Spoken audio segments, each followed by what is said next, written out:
Hi folks, a quick video just to talk you through BlueSky in case it's something that's new to you or possibly you just want a refresher. So this is what you should see when you log into BlueSky with your school email and password, and just get in touch with myself if you are struggling to get logged into this page. Once you're in this home page, you will most of you just have your home tab. So I have two other tabs along my screen because I have staff that I line manage, and I'm also the administrator for the system. You will have a manage tab if you are a line manager. So if you are struggling to sort of find and navigate where you line manage your staff, it's on that second tab. So if I just click on that, that's where I can line manage my staff. But for the vast majority of us, you're just going to have this home page. So down the left hand side, there are lots and lots of toggles that you can go to. But most people are going to just need to look at their objectives regularly throughout the year, but particularly ahead of our mid-year and end-of-year review cycles. You can also access that on this home page here with the big square or big rectangle, the tab that says objectives. So I'm going to click into that in a second. Everybody should have four objectives because there should be a whole school objective, a departmental objective, a personal objective, and then I've put on wider objectives just for people who want to add things that don't sort of fit into anywhere else. You might potentially, if you are support staff, have slightly fewer if your line manager has decided to just go with the whole school and a personal target. So if I click into that, these are my all my incomplete objectives. They're incomplete because I've not reached the end of year review yet. And I've got two pages, so just don't forget that you can go into the next page as well. So we've got the whole school target, and that is an objective where we are looking at pushing forward the academic progress for all of our students, but particularly our vulnerable students. And every member of staff has that because we're all in that endeavour together. That's why all of us are here. The second one I've got is a departmental objective for English, and I've got my personal objective as well. And as I say, that wider contributions objective. So through the year, it is good practice to go into BlueSky. I'm going to say sort of regularly, maybe once every half term would be a good practice. And just go into your objectives as and when you feel something has come up that you can add as evidence of your progression towards that objective. So if I go to the whole school one, it's a bit different for me because I run the training sessions, but I add on to this objective anything I've done which shows I'm sort of progressing that target, that objective. So for me, it's about the training sessions that I've run, some of the documents that I've attached over here, and I'll show you how to do that in a second. For yourself, it might be reflections on lessons, it might be significant progress for certain students, it might be particular ways that you've used the whole school CPD and embedded that into your practice. So one of the things I can do is add a note here. So you can click on there, add a note. Don't write what I've written because it's gobbledygook. And just a little word of warning before you click add. Once you click add, it is there, it is fixed. There is no edit button. That's there because we don't want people to be putting any old comment that isn't approved by their line manager. So the line manager gets a notification that you've added a note and they get to then comment on that. It's to stop you sort of putting, my line manager said I get £1,000 extra a month without it being kind of seen. So that's why those notes do actually kind of go in and they're locked down as soon as you sort of click add.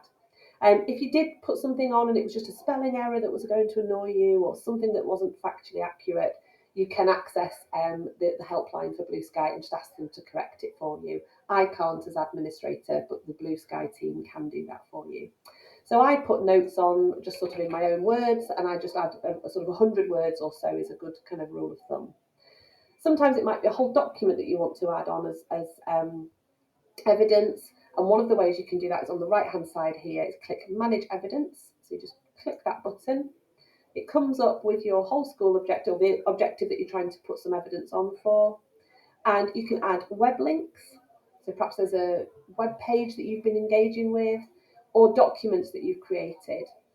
Little quirk that is there, and I can understand why it's there, is you do have to label it. So maybe, I don't know, maybe you've got a sort of, I don't know, student voice document or something that you wanted to add on. You have to label it first, then choose the file from your files, go through, find the document, click open, and it will appear in that area, and then you can upload it. So it's just about labeling the evidence before you add it on as a file. Okay, the links you can just put straight in and press save, again with that label there. So that's how to sort of add notes there, manage evidence over there. And really, other than that, there isn't much for you to be kind of engaging with throughout the year. The review sort of process is a slightly different thing, but this is about you just kind of owning your BlueSky portfolio, I would call it. Just over a little note about objectives here. On the top right here, there are some actions that you can do. This is relating to your actual objective. So if you were to click edit, you'd be editing that objective. I'd ask if possible, please don't do that, because they are flood filled and set by me or your line manager, and they are approved and they're waiting for you to kind of complete them over the year. If you were to edit them, the line manager would have to reapprove them. So we would only edit in exceptional circumstances. You might find you're editing your personal objective more than the whole school one. Please don't edit the whole school one. You can download the whole thing as a PDF. So if you were to need this, maybe perhaps you were going moving schools and you wanted some paper copies of things, or you were wanting to show this objective to somebody else, and you can print off and download that PDF version of the objectives. I'll just show you what that looks like. So you download it, just becomes a PDF down there. Okay, so quite a nice way of saving that document if you wanted to. There's no imperative for you to need to save it and put it into a file anywhere. It's all stored on BlueSky, but that option's there for you if you wanted it. This is an important button as well. So if you were to click complete, you'd be saying that now, March the 22nd, that you'd completed your objective. And we ask you not to do that, please, until the end of year. So that would be ahead of our end of year review, which is usually sort of back end of September or start of October, just ahead of the pay review board. So please don't click complete. You haven't completed your objective until you have the full academic cycle to go through. Anything else I need to go through with you? So if I go, anytime I want to go back to that main page, I can just click my home tab. Occasionally I will link out to CPDs that we've had as whole school CPDs, and you can respond to those emails. You can click that you've attended the CPD. You can attach it to an objective. There's lots of sort of ways in which you can do that. So it might be, for example, some of these are old.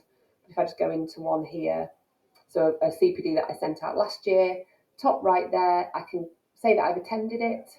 For the sake of argument, I'll just do this. I'll say I've attended it, even though I ran it, but we'll say attended. There we go. And I can evaluate it, which is about sort of putting my impact. Yes, it exceeded my expectations, or yes, it just met them. Some of the ways it's impacted your practice, I can rate it. And then I can attach it to an objective as well if I want to. So I can link it across. There's a prompt for that somewhere, which I can't quite find at this moment. So this is a way that you can kind of show that you've attended CPD, and you can evaluate it and kind of have that really interactive kind of response to CPD. I think a little word about line managers here. This tab is your management, and you've got the same thing here. You can look at the objectives of your staff that you manage, but you can also kind of just see the overview there as well. I hope that's helpful. It's really just a whistle-stop tour through. There will be questions, I'm sure. Any notifications, top right here, you get notifications. They are stored up for the day, so that you're not constantly getting pinged with emails. You just get one email a day if there's anything that's kind of updated or changed. You might see things like your line manager might change if your line manager is to be moved on or absent. You might have your notification of maybe a new objective, like when I've sort of flood filled a new objective for the whole staff. So there's various notifications that you can get there. And I think that might be it. So I hope this video has been helpful. If there's any questions, just email me, and there is a drop-in session next Thursday as well, which might be helpful. All right, take care. Thanks, folks.